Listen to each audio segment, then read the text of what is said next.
Welcome to my podcast, Shaping Your Journey. My name is Aldo Mazza, percussionist, drummer, and artistic director of Cosa Music, inviting you to join in conversations with friends, artists, professionals, and experts in our music world. Today, I have the incredible opportunity of meeting up again, because we did this in New York some time ago, but having Jim Neglia on and telling his story. Well, not exactly his story. He doesn't have to say everything, but shaping your journey from what point and then what that trajectory has become as still being.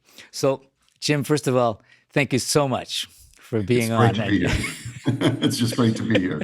I've been looking forward to this, Aldo. Thank you for having me. Nice. Well, listen, I have my one of the few questions I'm going to ask, because I'm going to let you talk and talk about it, and Sure. we have all the time in the world.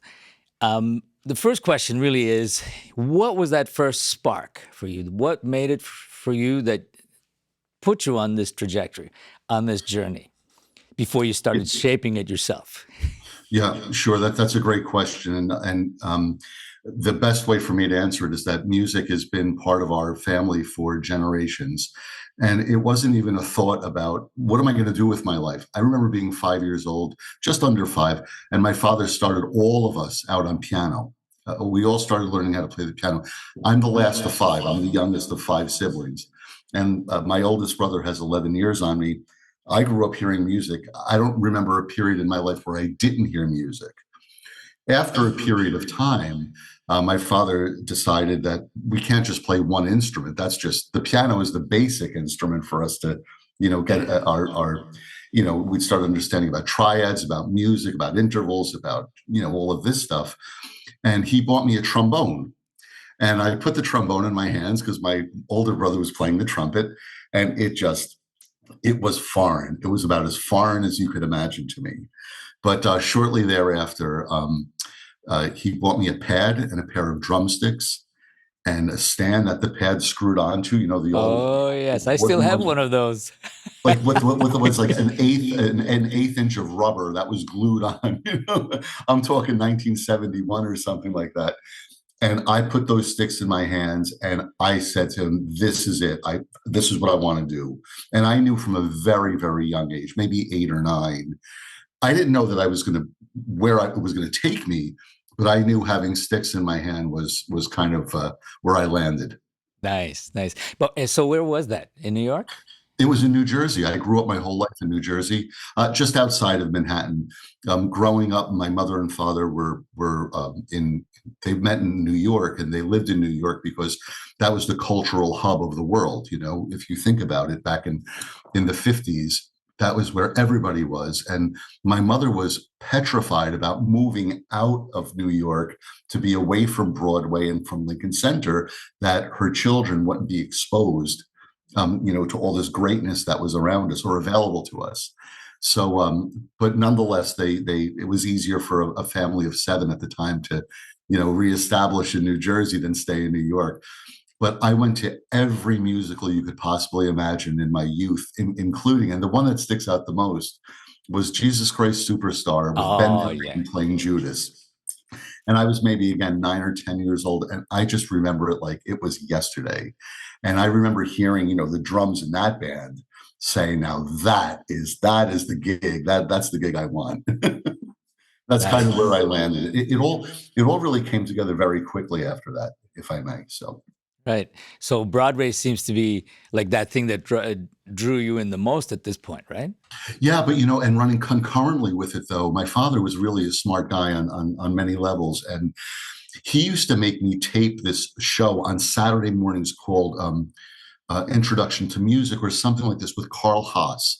I mean, I'm talking way back in the 70s, and I found a way to start the reel-to-reel recorder to tape the show and then go out and play.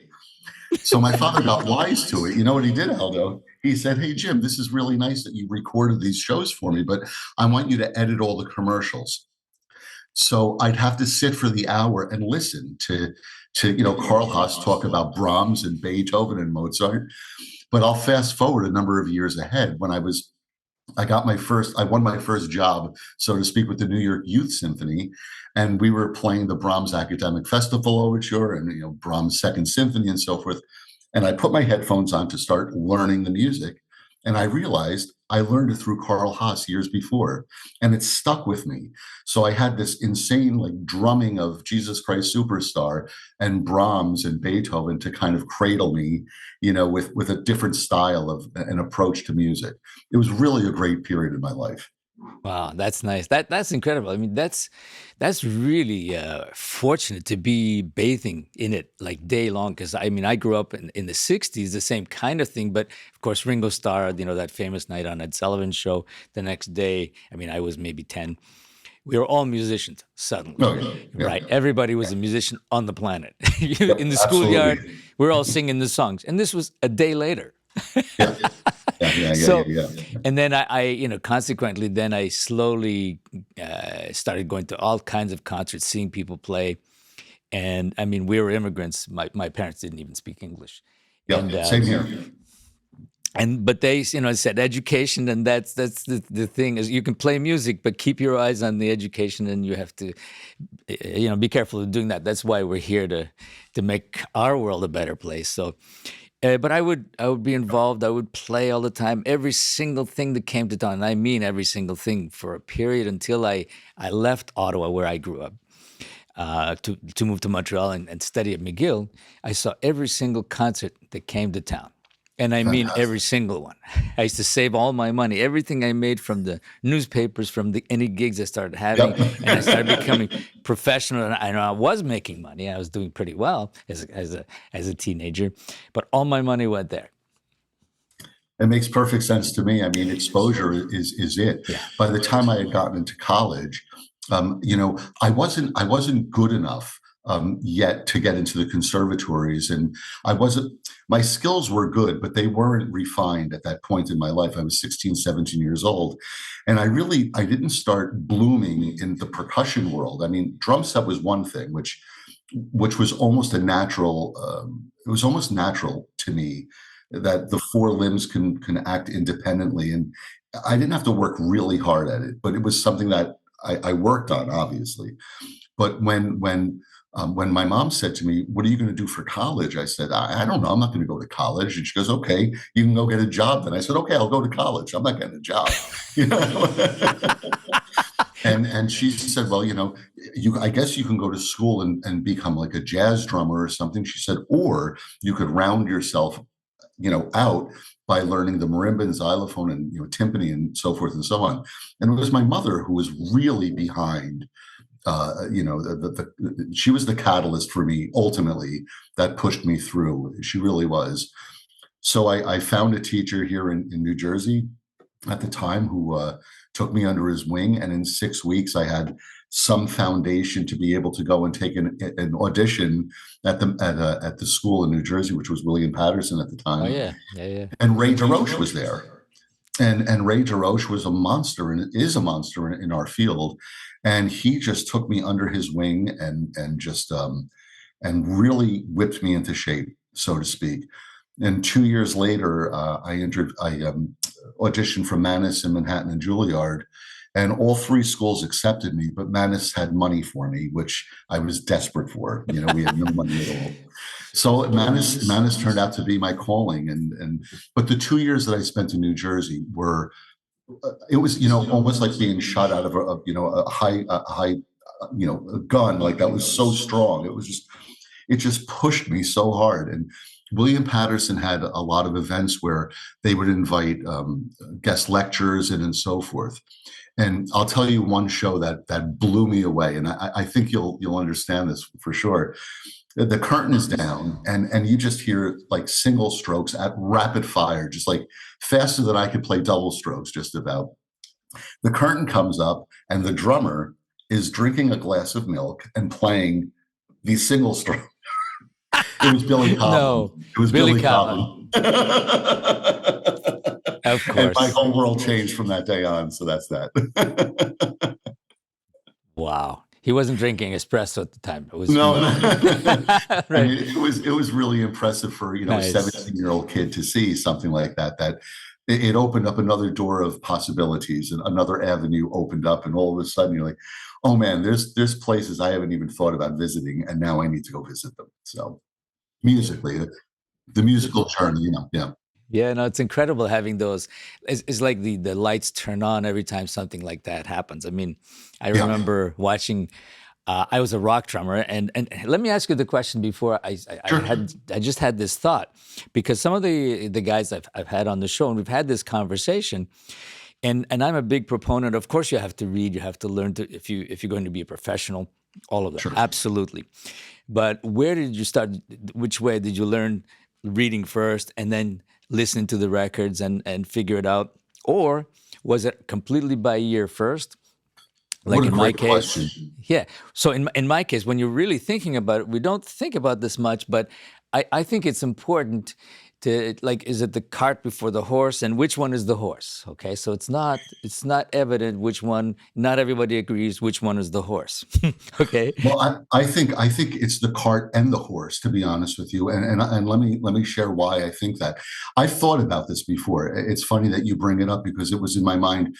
I mean, I write books. I love to write, so I'm always, my brain is kind of, it works this way, and I question things that make me think and ponder. So of course, growing up, playing the piano, I understood about rhythm. I understood about everything that had to do musically with playing the piano, and then how that related to playing rhythms on the drums. However, because our proficiency is very low at the beginning, you're playing basic rock beats, but you're listening to Santana, and you're listening to, Rush, and you're listening to other groups. Your brain is absorbing what you don't yet know. So I think that that learning music organically from, say, a keyboard perspective gave me the foundation to understand the complexities that later came on down the road. But my ear told me it was something I didn't know how to do, but I was getting the idea.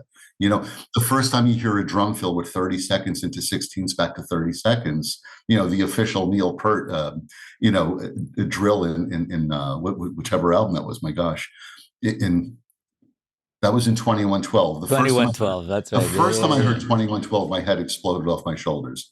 And I realized then that I had a lot more to understand, but I got it. So the concept was there. That's a great question, Aldo. Thank you.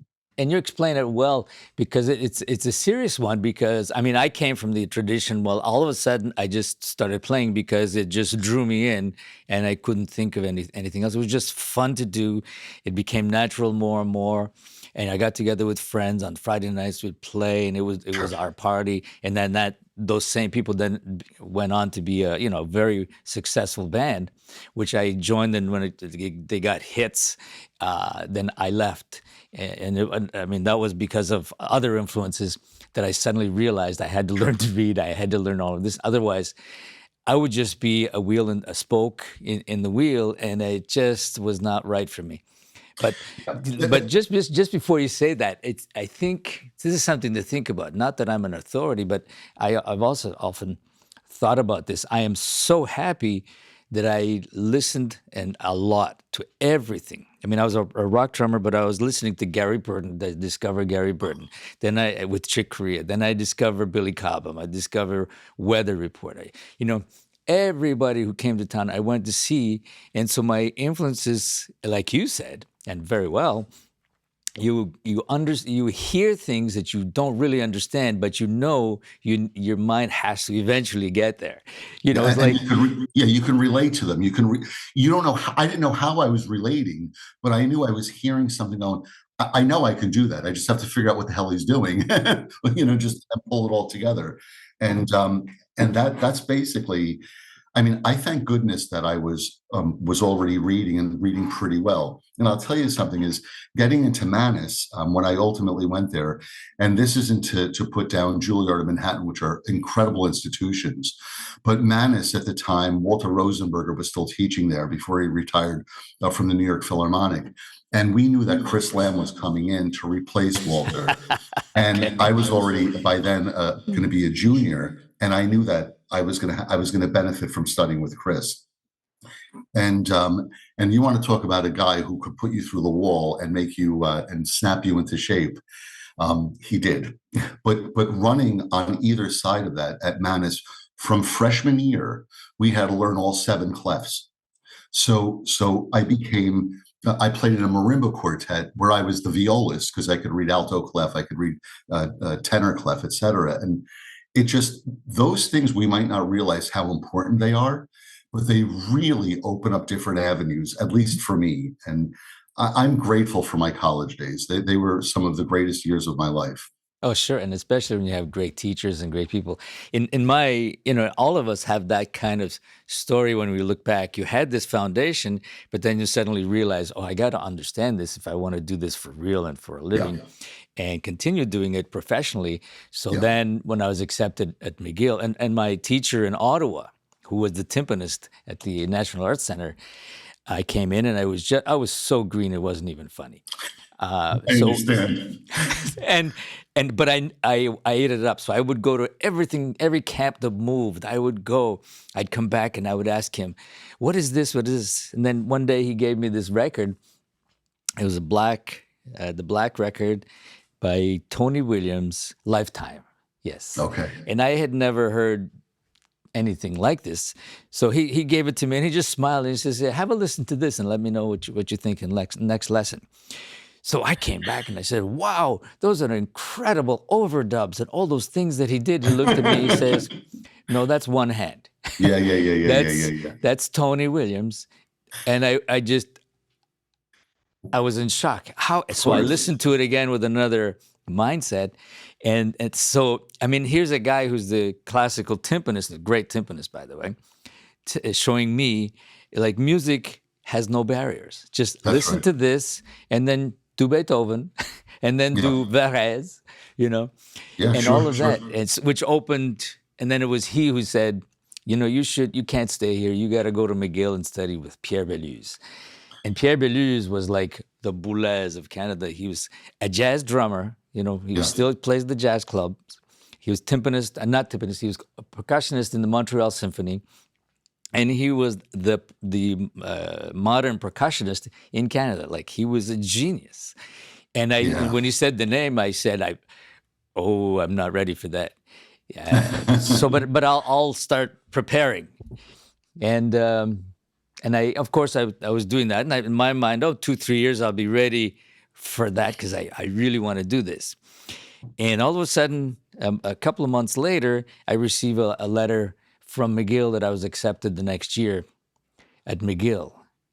And I said to my teacher, "How did you..." And he said, "Well, I didn't do anything except invite Pierre Beluse to your lesson." And he was sitting in the corner when the Montreal Symphony was in town. He's there with his sunglasses, and you looked over, but you thought he was a friend of mine. And that was your audition because I knew you would wait till you're ready. Of course, we're never ready. Of course. So then at university, I met the guys in repercussion, and that's where the whole thing started. And I got interested in like everything, and suddenly all the parameters and all the framework just went away because everything was music. And working with, we're still together after like almost. But you had to go through all of that in order for those barriers to come down. And we have no idea. I mean, in my opinion, from a younger age in our teens and after adolescence, and our brain is all over but we have no idea where we're going. We just hear things and then barriers fall down, And if I could add just to put another college story in, because I love this story so much. My oldest brother came to hear me play a concert. My oldest brother is incredibly supportive of what I do, and especially in the early days. And I was playing a piece called Street Music by Jay Gatch. I'll never forget it. And this was way back in, I want to say 82 or 83. And Ray DeRoche was directing it. And I was playing like 30 different instruments. It was one of those, everything in the kitchen sink. And my older brother hadn't heard me play in probably a year. And he came to this concert. The concert finished and he said, "You're going to New York next year." And that was it. There was no question, am I doing it? I said, "Okay, well, I guess I'll go and audition for these places." And literally, that's what we did. If he didn't show up to that concert, maybe I would have stayed at William Patterson and graduated from there. And other avenues never would have opened up for me, or maybe other ones that I didn't expect. Who knows? But the path, when the water trickles down, you don't know where the water is going to go. You just follow the stream, man, and you just go. And that's been my belief ever since. Sure. No, no, you say a very interesting thing, and I'll say it differently. I don't believe in coincidences. Things No, neither just do don't I. things just don't just happen. I mean, No, you I make agree those with you. decisions, and all decisions are good. But you take that decision, that's where it takes you. You take that decision, that's where it Yeah. takes you. Sometimes it's not where you wanted to go, so you just find a detour to get to the Sure, place that you sure, think. But sure. you're always making those decisions, and I mean you're working on it, but also you have to show up. I mean, you made that decision, so you had to show up to New York now. Yeah. It's like, people tell me now at this stage in my life and my career, which I've been incredibly blessed for many, many reasons. But although we've been blessed in our careers and well, we've worked for it. When people say, "Oh, you're so lucky," I say, "No, no, no, no, no. I'm extremely fortunate." But luck is when I roll a 7 at the craps table, or I get a 21 at the. I worked really hard to get where we are, and like you and all of us, we're in this crazy field of music. I love it, and I can't imagine Uh, any other path that I could possibly have. And my road has left to various places that I never expected. So we could drill down on that, oh later yes, on. and please do, My because brain then, hurts. well, no, no, because I've read one of your books. Remember we were in New York doing the Coast in New York I do. weekends, uh, and I read one of that book that I got from you at the time, and I didn't know your background, and of course you being with the Italian background and having that, we have that commonality besides being percussionists. So Right. you have this other level of connect, and I found it super interesting. Your whole path and all those decisions was the same thing we all have to do, Sure. some more than others, Yeah. right? Yeah. Yeah. Yeah. Of And course. and so tell us, I mean, talk about that, because you were like that guy who thought about it, made the decision, and did it.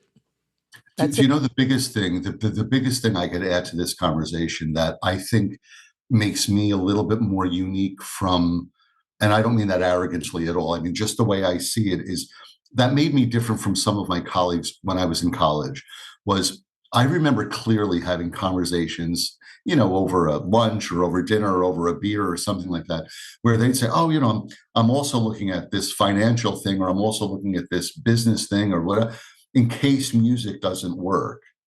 And my jaw would hit the floor, and I'd say, "There's not a chance it's not going to work. There's no other path forward but through music." So I felt bad for them. I mean, I never shared my inner feelings that way because I didn't want to hurt them, but they wouldn't succeed because, in my opinion, strike that, I wouldn't succeed unless I was laser focused on the direction in which I was heading. And subsequently, it led to the creative process in my brain, and I would start jotting down stories of things that happened in my life. And I don't know why I started doing this deliberately, but it became a routine, just like practicing, where I would have the discipline, to practice 6, 7, 8 hours a day, especially in the early days. And then I would write for 2 or 3 hours a day, or in the evening. And I had all these stories and all these things going on. And as fate should have it, um, I went to high school at Seton Hall Prep, so I had a very good disciplined um, regiment already in my life. And one of the teachers who was there said to me, "We're having a big, we're doing this big pamphlet, or with this booklet on the success of some of our alumni, and we would like you to share some of your stories." And I thought to myself, "Oh my gosh, what a great opportunity!" Now I could see, not only am I, a budding percussionist and moving up in that rank, but here's a chance to share some of my stories of things that have happened as a percussionist. And Aldo, it was the most remarkable thing in the world that I kind of fused them together. And now I have four books later, and a fifth one in my head. This is a perfect marriage for me, and they work concurrently very well. So Nice. And some of those stories, you were performer in New York, and then you went into management as a contractor, Broadway and concerts and Yeah. orchestras. Yeah, it's an amazing story, and this one I owe everything that, in my opinion, what has happened to me in my professional life to one person, really, and that was the dean of Manus, who turned into my surrogate father. His name was Charles Kaufman, and he just talked about a man putting you under his wing and watching you, and nurturing you and watching you. And he had four sons, and he always said to me, "You're my Italian son." For a Jewish guy, he said, "You're my Italian son." So, Nice, and this nice. guy guided me, man. He just pushed me. He said to me it's maybe my sophomore year or junior year, he said, "We have this a Taiwanese composer coming in named Ma Shu Long, and he's going to play at Alice Tully Hall, and then we have a run out in Washington, D.C." And I said, "Well, what do you want me to do? I don't understand." And he said, "I want you to get the ensemble together. I want you to schedule rehearsals. I want you to get a hotel down in Washington. Just put it together and tell me what struggles you're having by doing that." And that was the beginning of my contracting days. From a person who pushed me and said, "Hey, there's another avenue where you could feel satisfied and gratified because you're contributing in a different way to the musical world." And I fell in love with it, Aldo. It was one of the greatest things that ever happened to me. And this is my 38th year of doing what I'm doing, and I've had some very nice things happen in my life. So Sure. I'm not complaining. Nice. I mean, the whole trip of organization and the detail. I mean, I know what it's like because I kind of did the same with the whole COSA projects around the world. I don't know how you do it. That blows me away. But go on. I'm sorry to interrupt you. Well, listen, I'm sure you're the same. I always thought that you see the end first. That's the way I see it. Yeah. I see the end first. I had a picture of it in my mind. And then once it was clear to me how, the relationship one to the other, and then I just did it. But it was all in my mind. And I think that it's the same as, for example, if you say, okay, I'm in Chicago and I want to go to New York. So that could be done in a million different ways. So in your mind, you see New York, and then you look at, okay, how much time do I need to spend, do I have to get there? And so you have a timeline, and then you say, well, either fly or you walk or you take a bus or you take a car, and you Yep. go these routes depending on all those parameters. But those are decisions made according to where you're going, and you Yeah. The decide. final outcome. And Yeah. you clearly see it. And most people that when I would started describing, it was funny in my case, I'd been doing a lot of studio work, a lot of touring around the world, a regular national television show. I was like three people. Yeah. And it was crazy. I loved it, and I couldn't get enough of it. And at one point, I met my life partner, and she's amazing. And at that point, when it happened, I became somebody else, and my friends were calling each other worried about me because they didn't recognize me. He says, Aldo's going around going ga ga ga. It's not Aldo. He's pretty defined in what he does, but he's acting really weird. And so yeah, so it hit me like an oncoming train at high speed. Sure. And Sure. and so and I'm so fortunate. We should all be so fortunate. And so when we met, and I knew in my mind, within 3 months I proposed, and I was 42.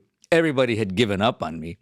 And many people who came to my wedding actually admitted afterwards they wanted to make sure that it wasn't just some words or that it was for real. Aldo Sure. is getting married. Okay, I got to see this. that kind of thing. But at that moment, I was going to Vermont a lot. Right? I've a lot of friends out there, and I would spend a lot of time in Stowe. And a very dear friend was there, Peter Wilder, and I was at his house and I was introducing my future wife, and I had known him for years. And at that moment, I said, I have this, now I'm ready for this. I've had this thing in my mind. And I described the whole COSA 1 week intensive in the Green Mountains of Vermont. And I described the venue. There's the mountains around, a little lake here, the theater, the everything. So he said, so Johnson State College just near Stowe. I said, never heard of it. And so we went, and there it was, exactly as I had described. And I said, now that I know all of these people and they trust me, and they know if I say something, I'm going to do it, and they're going to be trusting me to pull this off correctly and Sure, professionally. sure. Yeah. And so I called, I think Horace Arnold, Will Calhoun, Glenn Velez, and, a number of people, and we're going to do this workshop. And I designed this thing as if it was a university intensive. So this has got to be the experience of a lifetime. Sure. And we did it. So I worked backwards. Yep.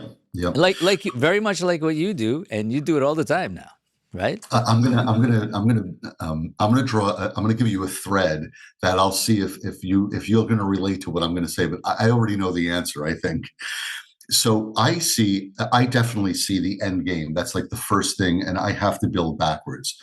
I'm involved in world tours, 6, 7 at a clip. I've got 55 shows out right now. It's like, and I have a full-time job here with the symphony. So, I'm a great juggler, but I'm convinced it's for one reason. And it's because I could look at that Jay Gatch piece and see it. And in my mind, I could lay out, how am I going to set this up? I'll put the marimba in the middle. I'll put the membrane here. Our brains work a certain way, Aldo. I'm absolutely convinced of this. Sure. And by having by our brain being fed by that information, it's no different from planning a tour out in my eyes. It's that ability just to kind of put everything into its compartment and just move, advance it just one day at a time. The other thing that I've learned that was really vital was you can't get everything done in a day. And for people like you and me, probably, who push extremely hard, it's hard sometimes to take a back seat and just, we need a few days to go by because I'm pushing all my people just a bit too hard, and they need to breathe, and I need to respect that. I don't know. Any similarities there? Oh, no. Listen, when we started the COSA Vermont, this is going on 28 years now. Then that was big. And like we had at one point 27 people on faculty for a whole week. Wow. And there are 5 classes going on simultaneously on different levels. Sure. Plus the rhythm section labs. So, and it was a total percussion experience. So somebody who just played drum set and jazz drum set and only wanted to study with Jimmy Cobb, well, we had him actually sitting down with Mike Minieri on vibes too. Wow. Without, or Glenn Velez at this also. Sure. So just to make sure that they all got. And in the first few years, we actually designed each person's curriculum. I mean, I've never said this. I just realized my wife and I would sit there, and she's got her doctorate in music. She's a pianist, violinist, so she totally gets it. And I said, let's be real detailed. Each of those people, because in the first year we only had, I think, 15 people. And I said, let's design their program like as if we were them. And sure. And they did the whole, 360. And then we expanded. It got to a point where that was not possible, making it personalized. Yeah. But everyone who came got a whole complete experience where they cross-learned everything.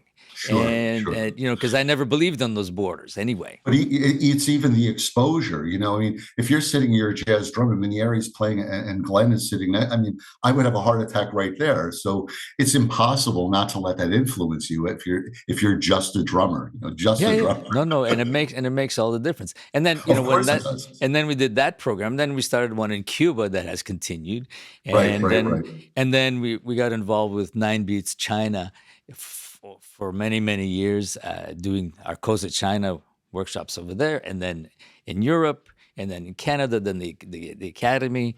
And then I said, I've never written a book, so I wrote a book. And You're typical underachiever, Aldo. Typical underachiever. I was so frustrated. I said, I have this thing in my mind and I have to write it. I have so many projects in my mind. And like you, I mean, you have all of this juggling, but it's all in your mind and you see it. You just give it the time to put it in motion, right? And that's something that you're 100% correct in describing absolutely how I work. But it took me a lot of years to um, kind of come down to allowing that process to happen without, finding the balance point between pushing hard, which is what our general disposition is to, move forward, and then the reality to soften the edges a little bit. So, when it goes through the next place, everybody's still intact.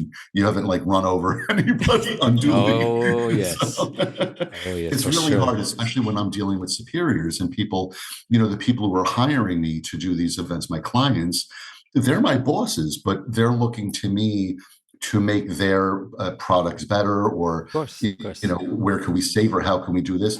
And I've come up with any number of kind of really creative ways to help Live Nation or HBO or MGP, Wasserman Music, all these people, where I say, well, why don't we just piggyback a tour up where you have two different productions, the same client. And I said, do it on Friday and Saturday night. Do the show A on Friday and show B on Saturday.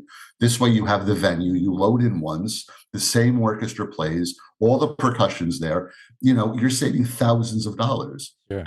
Then what that does is ensures your longevity in your career, because now you're valuable to them and you've created valuable content for their business, for them to say, I want Jim to be a part of this. And I didn't know how to do that until it happened. It just, our brains were thinking ahead. What's the end product, Aldo? You put it perfectly. And now that I'm thinking about it, it is so true. It is just so very true. Yeah. Oh yeah, and also the other thing that happens is there's a challenge that comes up, and so your brain. I mean, I'm like that. Something is not quite right. I mean, I'll give you an example. When we were touring with Repercussion a lot, I mean, we would do 150 concerts a year besides everything else that I was doing, and. Yeah, no, it was phenomenal. It was beautiful. I'm so happy. I'm so happy to be doing this. And all of a sudden I'm saying, like, you have 2 tons of equipment, right? Of course we had techs, we had all of that. Sure. But it still took hours and space and all of this. So I remember once being with an orchestra, because we would do a lot of appearances with orchestras. And we were doing this new piece, so we're just doing the reading first, because we would memorize everything. We did everything from memory. Wow. Concertos, like, it was great for me because I had no memory. So this was big. This was big trend. I had learned to read late. I didn't have a memory, and this really built it up. So for me, it was another kind of university. The group. Very impressive. That's very impressive. And it was amazing. We would do all these concertos and things that we would commission. And I remember we were just doing the reading, because during the performance we would do it all from memory, but we would all have the music up there just for reference and Sure, save of course. time. And so all of a sudden the conductor says, Aldo, or one of us, I don't remember, can you move over 3 inches? I can't see the concertmaster. And you have a 5-octave marimba. I got you. 5 music stands. And we say, okay, give us 20 minutes. The last thing the conductor wanted to hear. And then, of course, what are you going to do? The whole thing has to shift. So what I'm saying is that creativity of solving an issue that was a problem before, then that's why one of the decisions was, we're going to memorize everything so we don't have to deal with those kinds of things. Yeah. So during COVID, and I mean, I would always solve these problems for myself and for ourselves. As percussionists, we're always coming up with another problem that we got to resolve. And most people just deal with it, and that's fine. But I said that's not right. So during COVID, for example, I had all of these inventions that I had created over the Okay. years, and I patented. I spent all that time. So, so just getting back to that specific one, because that's the first one that's coming out, is a mallet music stand. It just sits on the frame, Wow. Wow. That's great. and That is we're we're great. we're launching it this year, and Manhasset is producing it. Fantastic. That's fantastic. I mean, that's serious then. Yeah, that's very Yeah. serious. So, I mean, all that to say that we look at things. I mean, I know that's the way I am, and I know creative people always look for a way around the challenge. How do you solve that? Of course, nobody. Solutions. That's right. It's a Yeah. solution all the time. How to make a better day, how to make somebody else feel better. How can we make the music better?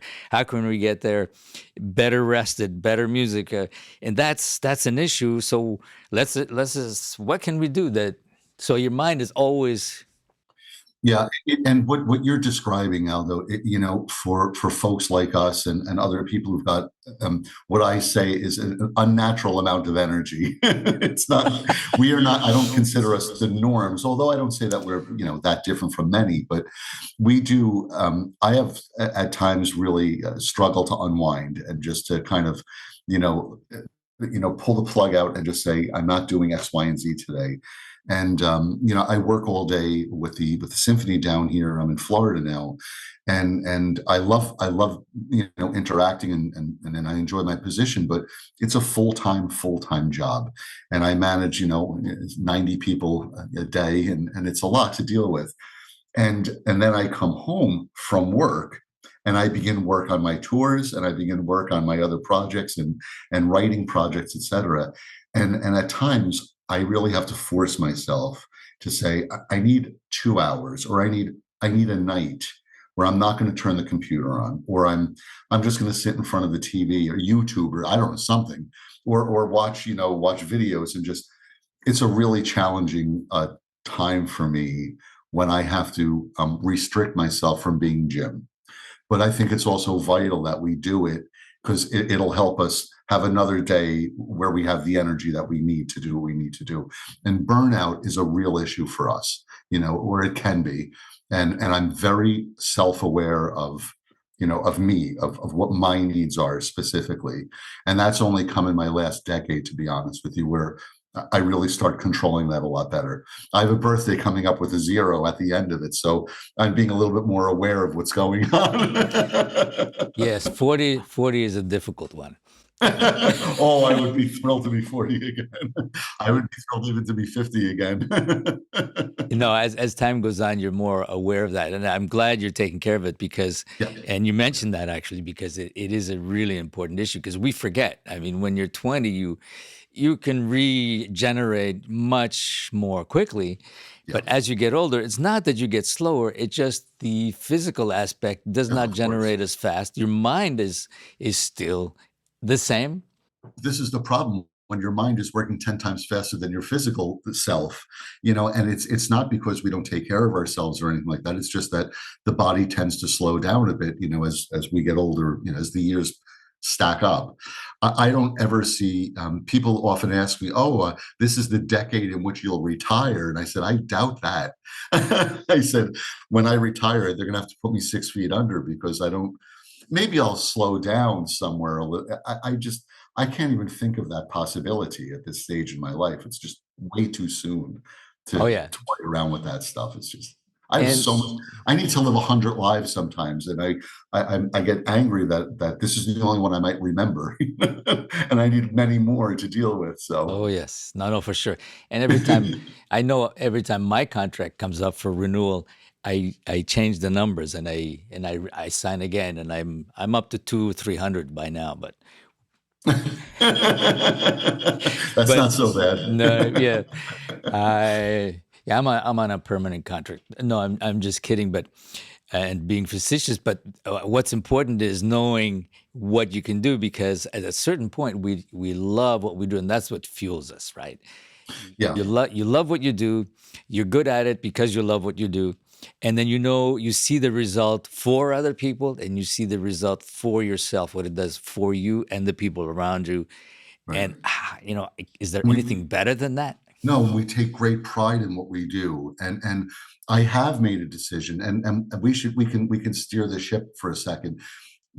I made a decision to step off the stage, um, and it was a painful one for me about 7 years ago. I've lost 65% of my hearing, and Wow. it became and my audiologist and I work together a lot, and it's something that is no longer degenerative, but it's something you can't get back. And I remember being on stage and I'm playing triangle or tambourine and anything metallic. And I was struggling to feel what dynamic I was at, aside of muscle memory, which, is part of us. But here you are doing your job and contributing to the landscape of orchestral music and not sure if your red is too red or your blue is too blue. And I became self-conscious about it. And I would constantly ask the section, guys, am I too loud? Am I too soft? Is this a feel right? So at the end of the one season in 2017, we played Shostakovich 5, I believe, and I said, okay, this might be it for me. And I decided to hang up my mallets and my things. The only reason I feel I was able to do that was because I had this other path of involvement with our craft. And although I'm still on stage now and again, but although I'm not as active as actively performing as I used to be, I'm actually busier in the field now. Of And I course. think it's kind of it's been a nice showering of affirmation that there is life after strictly performing. And I think back to my dean all those years ago, and I thank in my heart, Yes. you know, Yes. and that's the whole ball of wax, man. That's what it's all Yeah. about. Not just playing congas or this or that, and it's just about the totality of what we do, running festivals, ensuring that each participant feels like they're cared for and that you've thought about them and you've given them the justice that they deserve. They're working hard to be with us, you Oh yeah. know. Oh So yeah. I Oh yeah. love all this part of my life now, and it all works, Aldo. It really all works. Yeah. No, it's great that you mentioned that because what some people may not really understand or give thought to is we don't have to necessarily just do one thing. That's impossible. Yeah, I mean, if you look at someone like Paul McCartney, he's one of the greatest musicians and composers, but he's also one of the greatest businessmen in the music business. absolutely. You know, and I mean, he was the real generator behind the Beatles on all the decisions that were made Sure. strategically. It was Paul McCartney who Yeah. made, he doesn't say it, but if you study it long enough, you say, wait a second, the Yeah, it's all there. strategy is part of the Sure, success, sure, and sure. he's that. So all of us, what you're teaching, you're performing, you're organizing, you're designing, all of that is just the person. That's right. That's right. And I Yeah. love all of that. And it's all, it's just part of the entire industry. And if we're looking at music or the arts as an industry, well, then that industry spreads. It has many tentacles, many, many, many. And maybe, like when the great squid gets one of them bitten off, it'll grow back. It might take some time, but there's other things to do still in the great sea of music. So I'm like, I don't see it as a detriment anymore. It was a hard transition at first, believe me, and there are times when we're playing a Mahler symphony down here, and I'm just chomping to get up and play.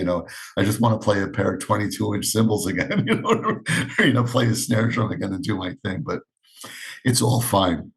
I Yeah. wanted to share one thing with you real quick, if you don't mind. And Sure. it Sure. made me think of a story, in the beginning days of my career, where a buddy of mine called up and said, Ringling Brothers is coming to town and they need a percussionist to play. This was a Sunday, and the shows were opening up on Tuesday at then the Meadowlands Arena, the Meadowlands, Madison Square Garden, Nassau Coliseum, Philadelphia Spectrum, Hershey Park. And it was like 11 weeks, 12 weeks of work. I'm 22, whatever years old. And I said, well, what do I have to do? What do I have to play? And they said, you just get up and just bring all your stuff with you and jam, with the circus people. Yeah, it was like a 30-piece band. And I said, well, what's the primary instrument? They said, oh, congas. And I said, I play sounds of the congas. Like I could say some words, but I don't know how to play congas. And he said, well, you better learn really quickly. Do you know who I called up? I called Joe Passaro. I don't know, you know Joe, I'm sure. I called Joe Passaro. He's a New Jersey. No. He's one of the big New Yorkers, and Okay. he's a generation above me. He's one step above me. And I called him up and I said, Joe, I just got a gig playing congas. I don't know what the hell I'm doing. And he said, come over. He lives about 20 minutes away. You know what he did? He put Steely Dan albums on, and we sat and played for 4 hours. My hands were bleeding, and I was ready to go to work the next day. So the point of the story is that there is a path forward, to everything we do, and it's on a rare occasion where I will say no to Sure. something because I really believe firmly that there's a way to get from A to B. And it reared its ugly head again this past August, where I produced my very first concert at the Sydney Opera House in Australia. And when I got called to do that, I had nobody at all, and I needed full orchestra, everything, and I just accepted the work and I figured it out. So I think, That's it. how do you lay out the J Gatch music? How do you learn how to play congas? How do you facilitate an Sure. orchestra in Iceland or anywhere else? You just do it. You just focus and do it. So that's the moral of my story. Is No, you that's say beautiful. you say yes to everything, Aldo, and then you figure Oh it yeah. out. And the moment you say no, you've made a real decision, a bad That's one. right. That's right. Yeah. Yeah. And when I say no, I regret it ultimately. So Of course, always, always. I remember, I mean, in that same vein, when I was growing up in high school, I was a rock drummer, but I would do these musicals for one of yeah. it was an all-girl school. I went to an all-boys school growing up in Same high here. school, and there was an all-girl school not far, run by nuns. And they asked me to play in their musical. And so every year they would do a big musical, and it was a lot of fun. So, and I would do it for just for fun. Also, I mean, it was just an environment. I was learning to read. I was learning to, Sure. and also I had a girlfriend in the place who that helped out a Of little bit. course. But I got along with the nuns because they were really funny, and it was fun. But then what happened? Fast forward, in my last year of high school, I was the head boy, and when I got voted in as the main man, I said, I'm going to we're going to do a concert, raise funds, and raise the spirits of the school, because now morale was really down. The football team was doing badly, like the whole nine yards. The magazine, they used to publish a magazine, a book, the yearbook. That all went out the window. Sure. And then so I decided to put on a concert to raise money for charity. We raised so much money that we were in the front page of the local paper. And Wow. and and it's fun. This is a funny thing, because then I said, okay, I'm going to get everybody out to school. So I convinced our director to let us out half hour early, those who came to the concert. And then I went to the all girls school, and I said, would you let them out half an hour early? Sure. Sure. And now they couldn't say no, because all those years I'd Of been course doing not. their. Of course And not. so, then I would tell the boys at the assembly, I said, all the girls are coming, for those who are, and this is going to be fun. And I remember at the time, this big, really great band from Toronto, George Oliver and Natural Gas. And the drummer in that band was a guy called Graham Lear. Okay, I was in high school. Okay. So Okay. then I moved to Montreal. And so, I meet Graham Lear. He was playing with Gino Vanelli. And they had just formed the band, and the guys from McGill were playing with Gino. So with this in the formation. So we got to be Mhm. really good friends. And then he went on, after Gino Vanelli, he went on to play with Santana and all of that. At the same time, I realize I'm looking back and I'm saying, where did I learn all those things you end up doing later, like organizing? I mean, that Yeah. was a huge organization thing, and I was just a high school kid. And all the money we raised, it was huge. And then all the musicals, because I started also doing musicals at McGill when I was there.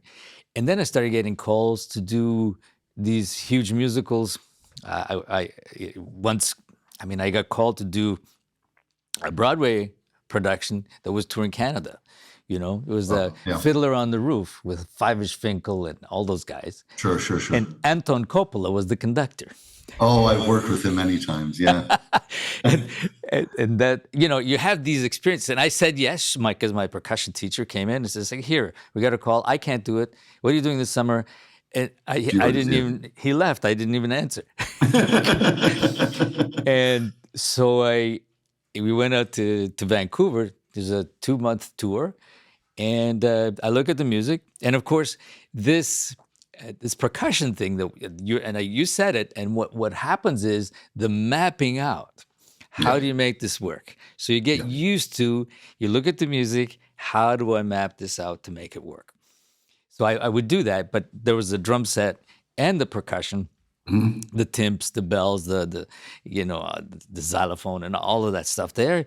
And then I'm saying, because I always show up an hour too early, and I'm saying, so which one am I playing? There's 2 books. So I said, well, it was my percussion teacher, even though I play both. My percussion teacher gave me this, so it must be the percussion thing. So I set up the percussion. I set it up. Anton walks in, little Toscanini. He was beautiful.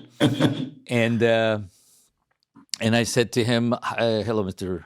Coppola. I'm Aldo Mazza, your percussionist. I'm just curious, who is the other person playing the other book? He looks at me, he says, you are. I said, I knew where that was going. Yeah. And I said, but he says, well, that's why we have 2 extra rehearsals. Because we have to put the 2 books together. I see. There you go. And then I suddenly realized that's why I'm getting paid so much money. And the extra rehearsals, because usually you just do 1 rehearsal, right? Sure. And so we had 2 days of rehearsals because they had to fuse the 2 books. Sure. And so I had to redo that whole thing before everybody showed up, so I'd have the space, Yeah. And that teaches you a lot how to make it work, make it happen. Being thrown into those situations, sometimes it's funny.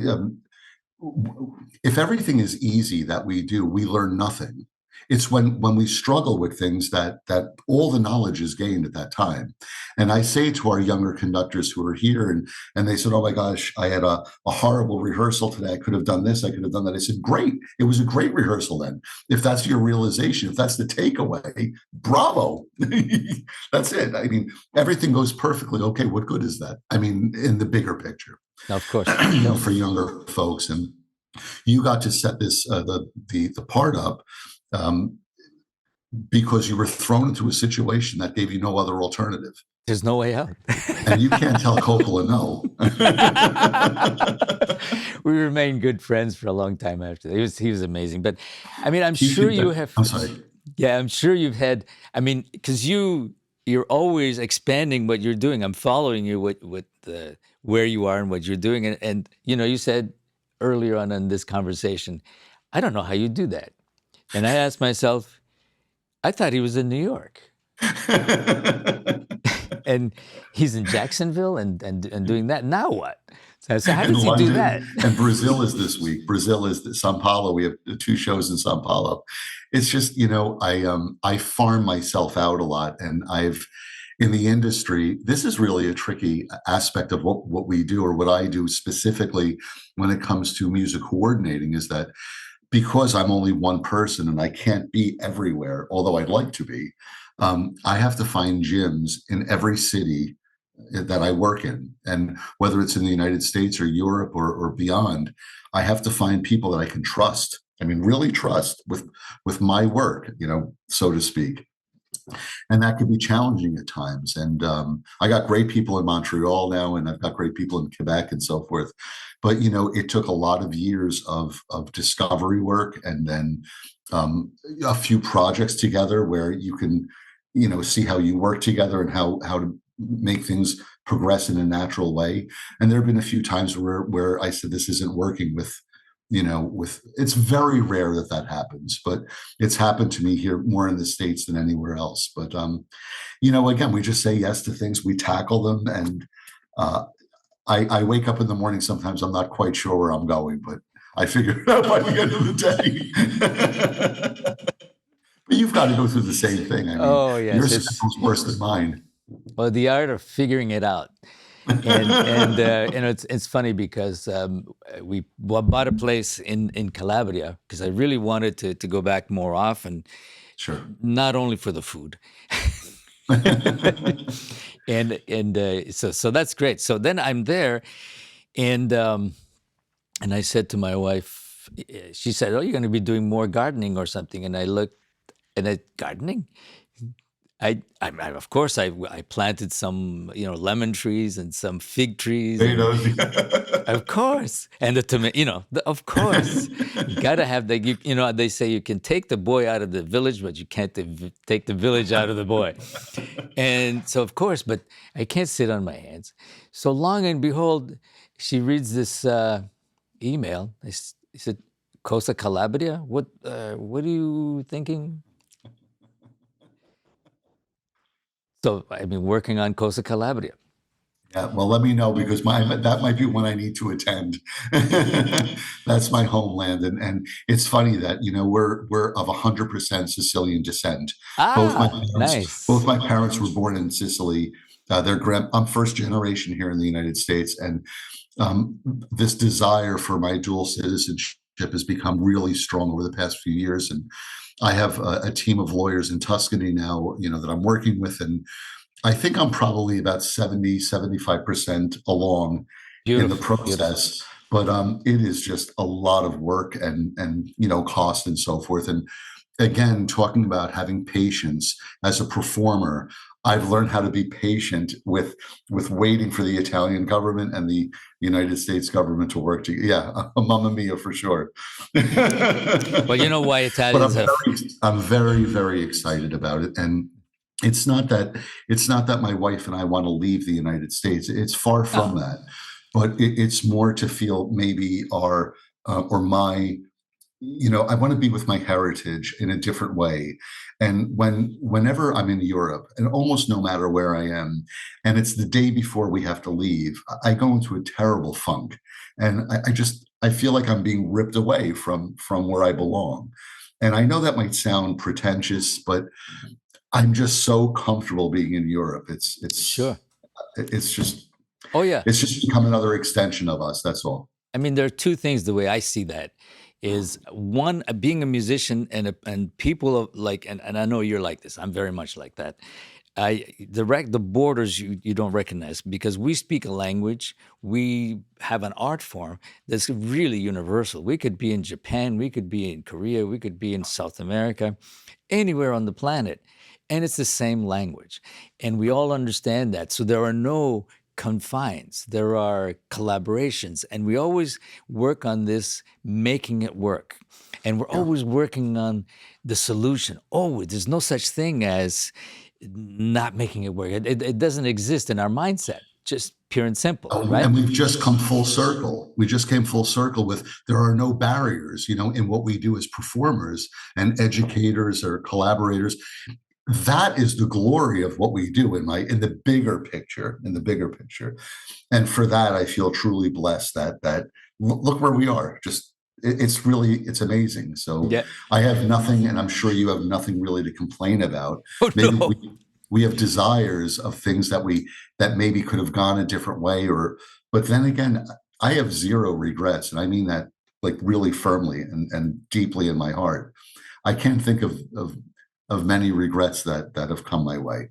Yeah. Things have happened that have been uncomfortable, certainly, but that's just part of life. And if it's all rosy, you're not going to learn anything. Like I shared before, the conductor won't learn anything from a good rehearsal as much as he'll learn from a bad rehearsal. Sure. No, So no, you're absolutely right. And there's two anyway, sides. Getting back to that thing about what we do, because we see the pure benefit in ourselves and how to make the world a better place, and it's just positive all the time. And you don't have to work at it. It just is, yeah. and that's a beautiful thing. Just being part of somebody else's success Oh immediately. yeah. Oh yeah. Oh, that is huge. And then Yeah. let me say this. The other thing that's off that topic is wherever you come from. And somebody explained it to me because I'd always said, I've always wanted to go back to Calabria just to spend some time there. Of course, Sure. now we're world citizens and you can be wherever you are. Of course, your home is where the heart is, and that's where you are. Absolutely. But Absolutely. there's something else that you're comfortable here, there. But then when you go back to that place, then and a friend of mine once explained it to me because I said, "What is this thing that I'm always being pulled there?" And he said, there's something in our DNA that you have no control. It could be 10th generation, and it's just part of who you are. It's just a lineage that you can't control. So it's a natural pull. Yeah, I And agree with you. yeah, it's And interesting. I'm sorry. No, no. The last book that I wrote is called Music is in Our Blood. And I travel through time to 1805. I could have gone further back, but it was pointless in my eyes. 1805, so for 220 years, every Neglia who was born, that's part of our DNA, were musicians. Every single one.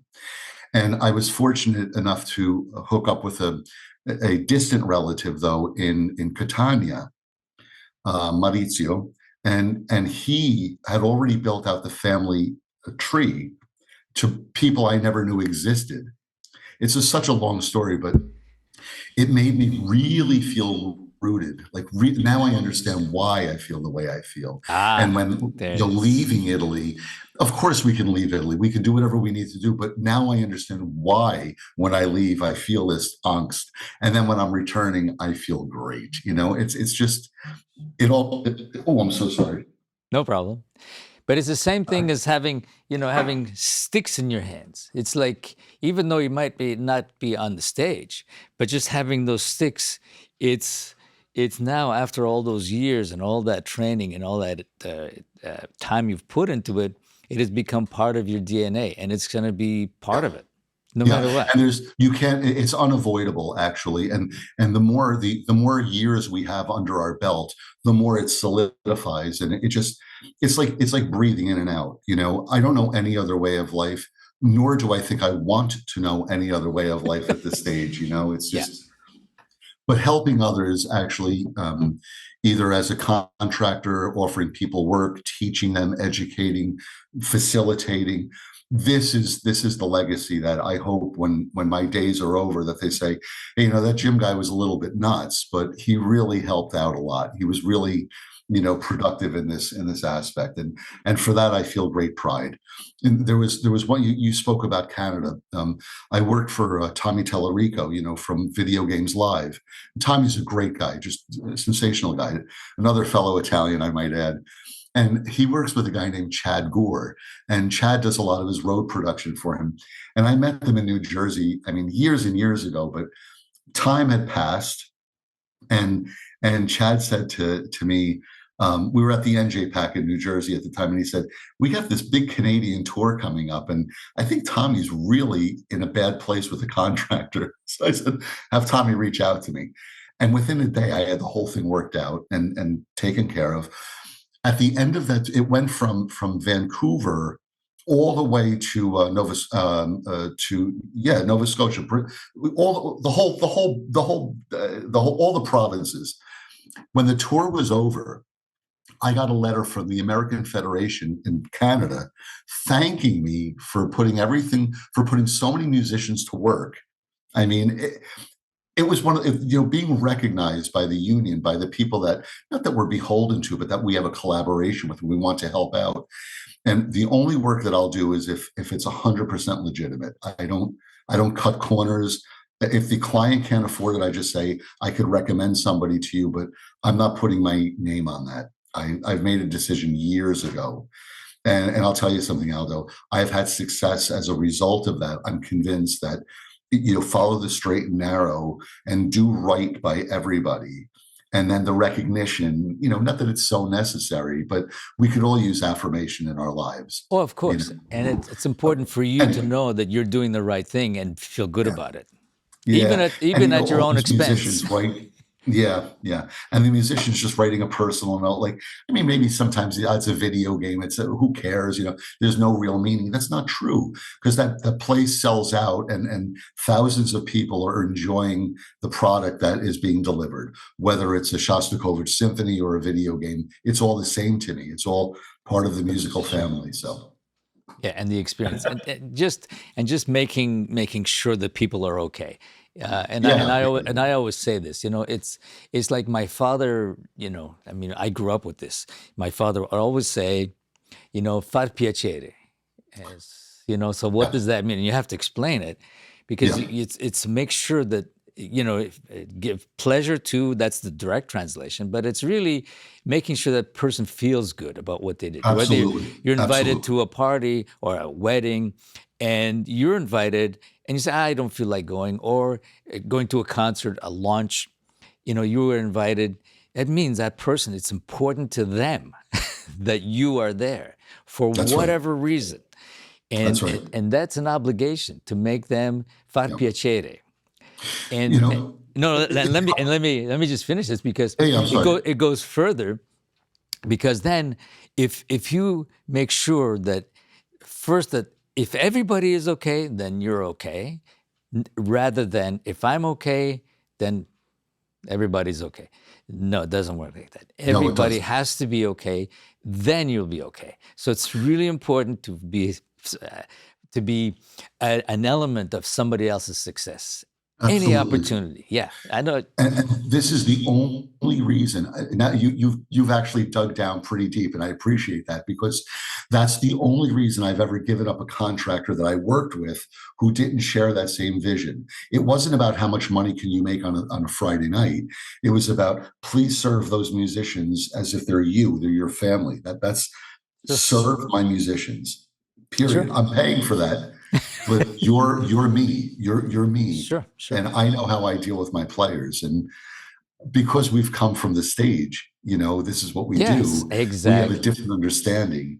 And I've had snare drum heads break. We've had piano lids fall down. We've seen it all. We've seen everything imaginable, right? A timpani head splitting. Calf heads got. It happens. It's part of the live production of life. But it's how we deal with these things as managers or as other people.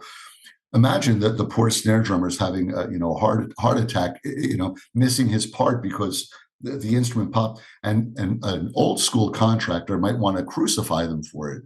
But my goodness, the poor player didn't do a thing. He's just reacting to a situation. So instead, I'll embrace that player and make them feel better. Hey, this happens. Please don't put that additional pressure on your shoulders. Oh, yeah, yeah. It's just a way of navigating through the good times and the bad times, and more the bad times than the good. Sure. So And then creating future, that's yeah, at the same time, for everybody, in the right direction. Yeah, yeah. But maybe those players who were insecure about something, the players who were insecure about something, who then have a person like me or you who have authority, so to speak, and we pat them on the back, it will make them a better player tomorrow. There's no question about it. So we have passed it along. We have increased. We have, sprinkled the salt on them for that beautiful flavoring, and then I could sleep very well at night. sure. That's a positive. No, So absolutely, and also taking that extra step to making sure something happens, and then somebody looks at that and says, "So it can happen." So you're setting the example. Yes, yeah. whatever you can imagine, if you believe it, it is. Oh, I love that. If you believe it, it is. I buy into that 100%. Perfectly stated. And fortunately, we stay on the good side. If you believe something that, and we as musicians, I mean, there's a social conscience part of it, that most of us can't do something that just is not right. It's just not right. So we stay on the good side and make things happen. And by example, like yourself, when you're doing all of these things wherever you are, you make things happen. So it is possible. Yeah. Making the possible, it's just your imagination. You decide, right? And the more we do it, like you and I, and people do it, the more it becomes ingrained as part of our fabric. And this is who we are as people. It doesn't mean we don't divert or if we have a bad day or something goes wrong, but our general purpose in life becomes solidified over the years. And I find it's so much easier to smile and to be positive than to frown and be negative. It takes a lot of energy to be negative, a lot. So I try to avoid that. No, and also, I mean, just putting a smile on somebody else's face. I mean, that's whether they're enjoying a good concert or whether they just got some good news or whatever. Sure. Because the bad stuff happens. People do pass. People suffer. Yeah. People lose Yeah. something. But those are transitions. Those are things that we have to deal with, Yeah. and we have to move on, and we have to be part of that solution, always. I think if our thinking is to be always, on the positive side, again, that does translate to people. And I always talk about this. People, oh, Jim, you're always in such a good mood. And I said, not always, but most of the time I'm in a good mood. And somebody said, you always come to work with like a little spring in your step, and you're just kind of generally this jovial guy. And I said, good, thank you. Thank you. I appreciate it. It's working. And then hopefully then they'll do that with their people or with their family, and then their kids will do it with their friends. And it just, the domino effect takes place. And it's not that it's my huge objective in my life, but it's really nice to hear when people recognize it. Sure. So yeah, I like that a lot. Because also it influences their thinking. Why is he always smiling? And there's nothing wrong with that. So Yeah. then, maybe they can be inspired to Yeah. follow that kind of, I mean, you decide to be happy or you decide to be miserable. I mean, there are things Yeah. you have to deal with, of course, but those are the decision how to deal with it. And no matter what obstacle. And the more I think you do that, the happier you decide to be happy, because happiness, Sure. nothing makes you happy. You decide to be happy and you Yeah. do something about it. And Sounds if I simple, could add but to that, if I may, in my current role with the orchestra, there are times in any orchestra. It's not just here in Jacksonville or New Jersey, New York, et cetera. But if a musician comes to my office and they're struggling with something, it's real. I close the door, I give them their privacy, and I allow them to, just let out whatever it is that's on their chest.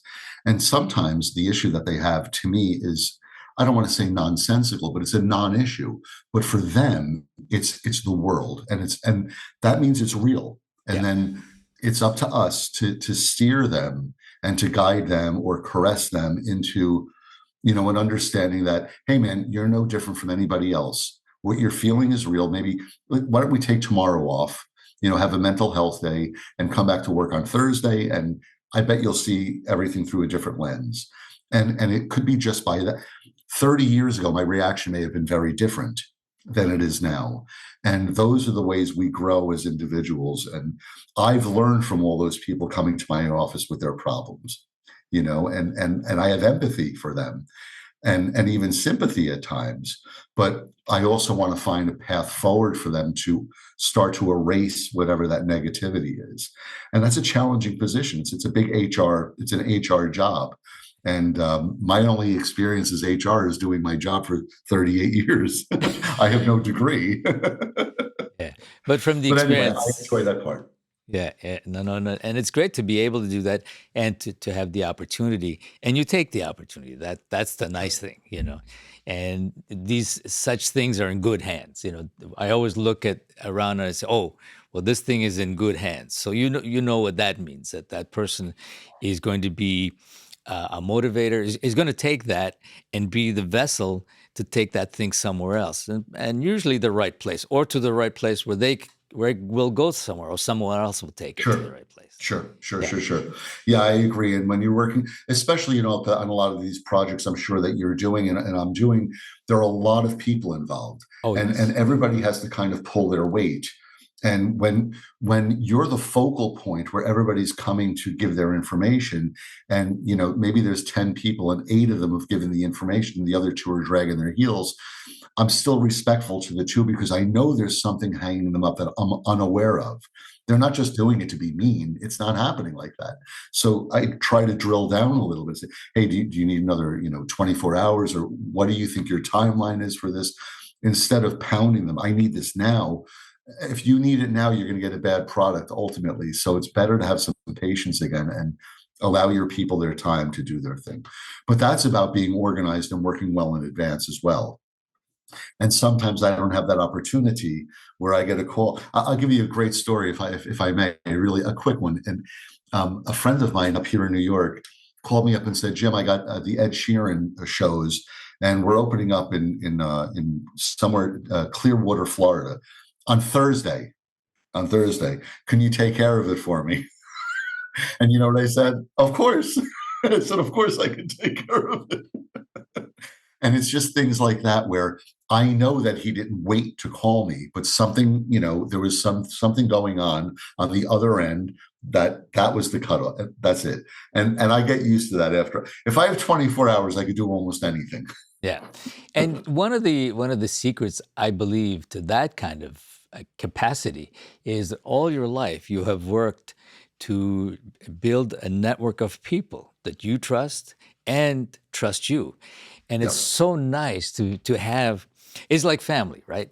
Yeah, absolutely. If I call my cousin and I say, can you come here in 15 minutes, and hang up, he's no, yeah, I mean, after I give him the address, there's no, there's no question.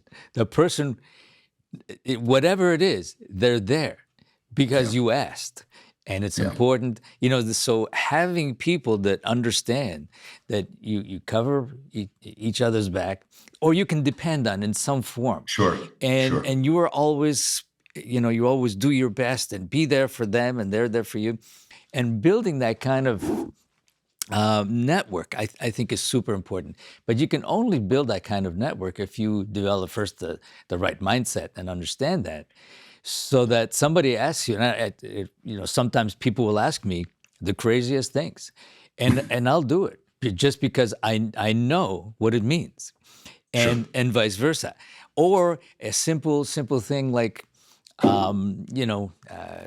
if we're at the COSA workshops, one year I said, because years ago I had a project that Neil Peart and we were actually going to do an album with repercussion and Neil Peart. Imagine. Oh my gosh. And at first, we've been friends for a very long time. And I said to him, Neil, I have this great idea. It's a crazy idea. Repercussion and what we do in our own world and in our way without compromise. And what you have done with the group and yours, as distant musically as it might sound, I see doing something together that would be amazing. And he couldn't see it for a while. Mm. And then one day I just, I received a note from him. He said, "Oh, Aldo, I was at your concert in Toronto with your group. We did a big concert at CBC in their main hall, and it was a national radio show, the whole bit." And he says, I didn't want to come backstage to bother you. He was like that. And he says, but I was there with a friend, and it just blew my mind. He said, now I totally understand what you were talking about. When do That's we great. start? So then we started Wow. talking about that project, and he totally understood what I was saying, because the trailblazing that they did, and he did, of course, and I knew him well enough to know what was going on in his mind. Sure. Sure. Sure. Sure. And I told him, I said, Neil, you're like that classical percussionist that has this huge frustration that you aren't doing that, but you're doing it in a different context in your world. It's exactly what they're doing, and you can replicate, you can be Yeah. creative, and you're this at the highest level. Yeah. And I said, I totally see it, And then, when he realized what I was talking about, maybe I wasn't explaining it right, or maybe he just needed to see it and hear it. Sure. Sure. And then he said, I totally get it. Let's work on an album. And then, of course, he had his, he lost his wife and his daughter and all of that. So Of course. that went away, and I never talked about it until years later. I never talked about that because he was just that kind of person, and Sure. it was insane what happened. It was Yeah. unfair, but that's life. And then at one point I said to him, I reached out to him. I sent him an email. I said, you know, it would be really cool. We always have a surprise guest at COSA. If you came, and I won't announce you, just total surprise. You show up and we do, everybody on stage will do a master class and have you as the special guest that you won't be announced. Nobody will know. And at one point, because he had a house up here in just north of Montreal, and he said, your timing is perfect. Let's do it. I'm going to drive down by myself and let's do this. And so what I'm thinking is those people that are going to be in that room is going to change their lives. Absolutely. And so, you know, so this is what I'm thinking, you know, this could not happen if we didn't have this mutual respect, right? Of course. Yeah. You know, or if he or anyone else would ask Yeah. anything in 30 seconds, and you make it happen because it's important to you, because you know this would change a lot of people's lives, because that's what it takes. And you know, we did it. And in that room, when at first I thought we were just going to talk in the room, then he said, no, let's play. And then I said, oh no, now I got to tell the techs to set up the drums. And I said, here's the configuration. And then I couldn't say who it was. So, that was crazy. And I promised Neil, not going to mention your name. Nobody's going to know. And to the last second, till he walked on stage. But I had it all figured out. I had some of the faculty rehearse stuff with me. I said, our guest is, he might play this, he might play that. So let's be ready. And I pulled everybody in, and then they knew what was going on only when it was going on. Wow, that's an amazing story. And you know, we were up there and we filmed it. Actually, I'm going to release it at some point. Afterwards, you know, some of the guys, I'm looking around, and I know this was like, I know Neil was super happy. He had never done this in his life, and it was something he always wanted to do, but you know, it was not the right environment or whatever. So He was super happy. I was happy that we finally did it, and I got him involved in something that we got documented, and who knows where that might go. We'll talk about it. But I'm looking around in the room once he left, and all the tears that were on people's faces. I didn't expect that. I thought people would just be so joyous. And one guy picked me up. You know, this guy is 6'5", and I'm like 2'2", right? Picks me up, and he's crying, and he says, Aldo, that's one of the greatest experiences I've ever had in my life. And I'm going, no, whoa, please put me down. But, you know, just to see people happy like that, oh, that was, you know, I didn't look at it like, you know, here's me, I did. No, it was like looking at those faces, and I know what happened to those people. Absolutely, of course. And everyone involved. Yeah. This changed a moment in time, yeah. Yeah, it was a horrible. That was a horrible loss with him. I mean, on so many levels. I mean, on so many levels. And I know that people. I didn't know him like you. Obviously, I only knew him through his lyrics and through his, you know, his books. Which his books were. I've read all of them cover to cover 1,000 times. I love his writing, and he influenced me in that regard as a writer, a writer / drummer, you know, percussionist. That I said, and I wrote him a letter a long time ago with a book of mine. And I said, hey, you know, I just want to share this with you because, you know, you inspired me to do this. But he had such a wall up with fanatics and all this stuff. And I get it. And I respected it.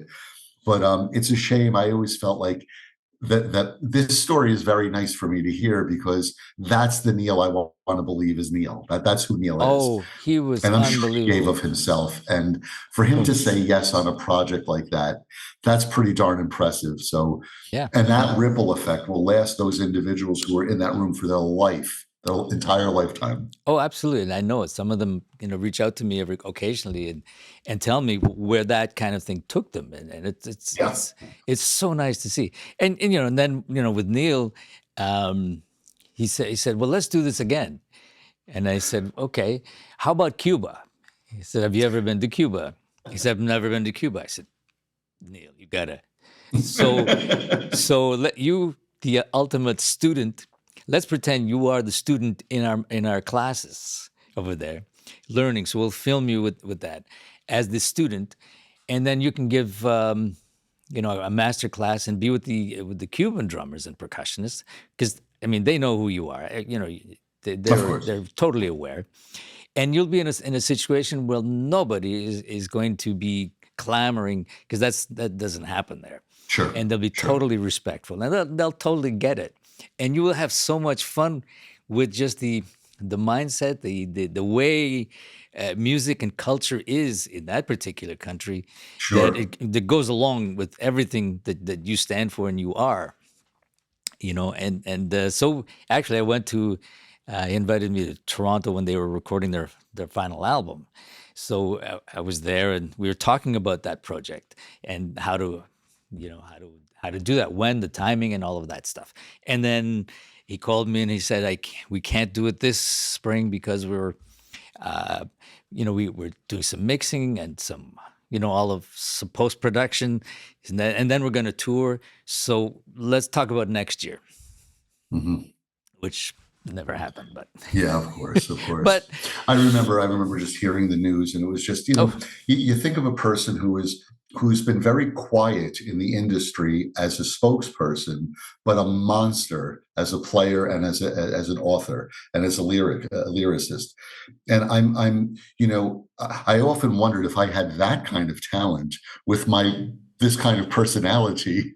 Maybe it would have been too much. It's too much for a person. So it's maybe a it. he had the right balance. Who knows? Oh yeah, In reading his books, you get like some insight about him and what drives him, and what makes his clock tick, so to speak. And I've always respected it, but it made me think more globally about people like that and us, and what we do, and how we fit in. Getting a letter from the Federation in Canada, it equates on some level to, that again, that affirmation from a big,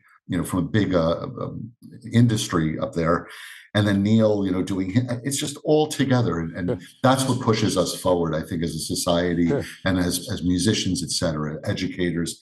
It's all hooked up together, all of it. Of course, because you're in a position to make that difference. So you choose which way you do it. So just making the world a better place, even if it's one person or a million people, same thing. It's just Takes one at a better. time, Aldo, one at a time. That's all we have to, one at a time. Yeah. And hopefully we plant the seed, and the seed starts to ripple out. And then we stay true to ourselves as humans, and as teachers, and as educators, contractors.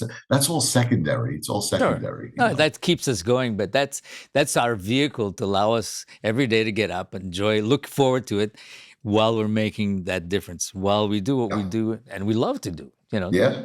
and Yeah. I yeah, this is what I wake up for. That's just what it is. And it's, everybody, oh, you have to go to work today. I love going to work. I love it. I have every day, I think about my life sometimes as this landmark birthday is coming. And I think every day I wake up in the morning and I go to work and I take a puzzle out. And I don't know what the puzzle's going to be, but by the end of the day, the puzzle's together. It's done. And then I put it away. And the next day, there's a different puzzle, maybe with more parts or maybe with less pieces. wow, But that's it's just a puzzle every single day. That's exciting to me. wow, That's that's a great way to that's the put it, man. unknown. That's a great way to put it. Yeah. Sometimes it's a 5,000 piece puzzle, though. Sometimes 20 pieces. That means you have to take more, you have to live longer and take more time and stay on it, because it's not over. No, it is not over, man. It is not over. It I really have, isn't. one quick and final question. Sure. You were for a long time in New Jersey, New York area, and Yep. then all of a sudden you appeared. You all of a sudden I see you in Florida. What was that decision? It's a really good one that you asked me, and thank you for doing. I write about it pretty extensively in one of my books. I don't remember which one, but when I was going through the hearing loss, and trying to transition about what I'm doing with my life, I was the acting principal percussionist in New Jersey with the symphony. So I was getting all this work, and I'm enjoying all of this is going on. But I decided, if I'm going to unplug from performing, I'm going to unplug from like I just need to, it had to be a clean cut. It was extremely painful to go through this process, but in my heart led me to where I was. I made a couple of phone calls when I made that decision, and one was to a colleague in Chicago, who works for Live Nation. And I said to him, I've got a lot more free time on my hands these days. And he put me to work. He put me to work, and everything was flying. It took off like I can't even tell you. And it was almost scary that it did. But I was just kind of riding the wave. But there was one thing missing, and it was being around the orchestra. And you just don't get an orchestra job as a personnel manager. There are very few. There are 1,200 jobs in the entire country, like of professional orchestras, and then only a handful of them where you could, make a living and become part of a bigger picture. And by fluke, my phone rang in August of 2017 or 2018, and it was a colleague of mine who said, I'm down here in Jacksonville, and I've got some issues with operations, blah blah blah blah blah. I want to pick your brain. And we spent about a half hour on the phone talking in this. And he said, Jim, I would do anything to work with you again, because we had worked together in the past. And I said, well, how badly do you want to work with me again? And before I knew it, I said to him, I'll come down as your interim personnel manager back. It was September of 2018, if my memory is right. And I started doing that job. And at the first, I just came off the Hans Zimmer tour on October 1st. October 2nd, I took a 6 a.m. flight from Newark, New Jersey to Jacksonville, and I had a 10 o'clock rehearsal in the morning. And he introduced me to the orchestra. I asked the concertmaster the tune. The oboe sounded the A, and I almost started crying. It was almost a year to anniversary date that I had left New Jersey. And I called my wife and I said, I'm in big trouble. I love you. And I said, I don't think I'm coming. I think this is where I could see my life right now. And sure enough, a few months later, we came to terms. And I said, as long as I can go back home to New Jersey with my family, because my youngest son is up there, he's in college. And I said, as long as, if the orchestra is not on stage, I'll be in New Jersey. They said, deal, it's a done deal. And life has worked out. And I do all this other work outside. They said, we don't care what you do outside the corporation. Just make sure your work gets done, and we're fine. So it's been like that ever since. And that was 6 years ago this September. Beautiful, beautiful. No, I love it because it really falls into, this whole theme of shaping your journey and then some, And not fearing change, Aldo, and don't fear the change, embrace the change, and it will embrace you. And I've built a life down here now, and I still have a life up north. And you see, I come back and forth quite often, and I meet with any number of people in different projects and so forth. And it's just more enjoyable right now. It's just a new chapter, so to speak. And I'm not reinventing the wheel. There's just no snow anymore. Okay, let's not talk about snow, because I'll never complain again. Yes. Never. No, that's often I tell my friends, like I'm, the Calabrese living in Montreal. It's like a fish out of water, especially in January when it gets to be minus 25. How do you do that? Well, you work around it. You find a way to make it work. But snow. No. Anyway, no, I understand very well. Yeah, but Jim, I really, really want to thank you for taking time. We could go on for days, and we might have to, but we'll pick up. We could do a follow-up one of these days if you would like. Yeah, that would be cool. Here or in Calabria or somewhere, or in Jacksonville. Who knows? I'll vote for Calabria any day of the week. It's fine with me. Open invitation. But I thank you so much for taking the time. And, as I always say, to be continued. To be continued. Thank you, my friend, for having me. It's been a great pleasure. Thank you, Jim.